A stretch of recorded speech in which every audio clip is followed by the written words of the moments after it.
are in the entrance room. This is the room where I, Miss Rachel, teach handwriting and Spanish. I teach Spanish in the morning and handwriting a little bit too in the morning as well. And if you're with me in the afternoon, I do handwriting. So I would love to talk to you about what we do for their kindergarten year here in my room. The first month or so, we do a lot of reviewing of all of the capital letters and the lowercase letters. Um, because their pre-K year, we mostly do capital letters for the majority of the year, and then we start introducing some lowercase at the very end. So what we'll do is we'll go through all of the letters, all the capitals on chalkboards first. Then we'll go back to the gray boxes where they've all had this practice before, but it's always good to review to make sure that they're forming their letters properly still. Then we go to capitals on a line, just knowing that none of them go in the water, meaning none of them go under the line. And then after that, we go to two-lined paper and chalkboards, where we are starting to review and introduce the rest of the lowercase letters that they have not had much practice with yet at this point.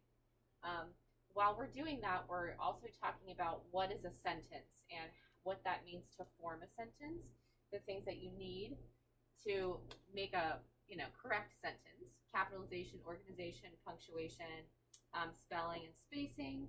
And so they'll be practicing and learning how to do all of those things correctly throughout the year. When we do a lot of sentence writing, they copy sentences just to kind of get the formations right and just to see visually what it's supposed to look like. We're practicing title case. We also do a lot of dictation where I like to take what they've learned in the Learning Center, in the language room, and apply it into their writing. So in this case, we might do something simple to start, like I hop, where we talk about how the sight word I is always capital. It's also at the beginning of the sentence. They'll need spacing, and hop, which I know is a three-letter word that they have been exposed to and have been practicing in Courtney's room a lot anyways. So I would help them, or I would tell them that sentence, and they would have to do it all by themselves independently, and we go back and check our work, and we make changes if we need to. It's good practice for note taking that will happen when they're older. We also do 3 types of writing towards, I would say, starting in the winter. We start to really introduce the different types of writing. We do narrative writing, which is storytelling. We do informative writing, which is they're telling you how, what something is, information-based writing, really, and opinion writing. What do they like and why, and how to format that in their writing as well. We also do journal time every week. I have a program that I used. It's called Being a Writer, and the children, I read a book to them every journal time, and they have a blank journal page after that, and I ask them a question that's related to the story that we read. And at the beginning of the year, they do 1 sentence, and then we beef it up as we go. So I usually expect them to write 3 sentences pretty shortly after we start.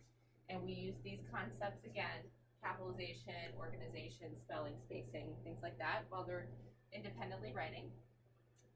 The kindergartners also do an animal research project at the end of the year. They choose an animal that they would like to research. I have about 8 different options. And I give them a packet of information about that animal, and they have to write their own research paper. And every kindergartner gets a handwriting workbook at the end of the year. This is literally everything that they've learned since pre-K year up to the end of kindergarten year. And this is just all in one book for them to review one last time. And after that, I was going to go over to the Spanish side, which is over here. Spanish, their kindergarten year, is really a big review year. Their pre-K year, it's their year to just learn and get exposed to numbers, days of the week, months of the year, colors, all these additional vocabulary words and different topics. This year, when they're in kindergarten, I like to beef it up with the fact that they can read. And I like to enforce that they are able to read in Spanish. We do a lot of activities where they're trying to read and translate a word in Spanish into English. We have a lot of number activities. I really like them to try to read the numbers from 1 to 20. I have a lot of sets of words where they have to match the numbers to the Spanish word. They're also matching the days of the week in English and in Spanish, and the months of the year. I like to have them try to put it in order, starting from January. We also do the vocabulary. I have different sets of vocabulary every couple months or so.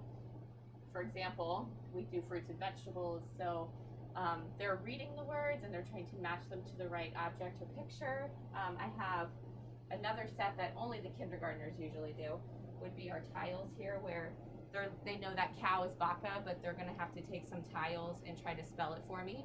And it's also a great way to reinforce syllables, which they learn in the Learning Center too. And we do a lot of games where we are reviewing colors and numbers and doing group work like that.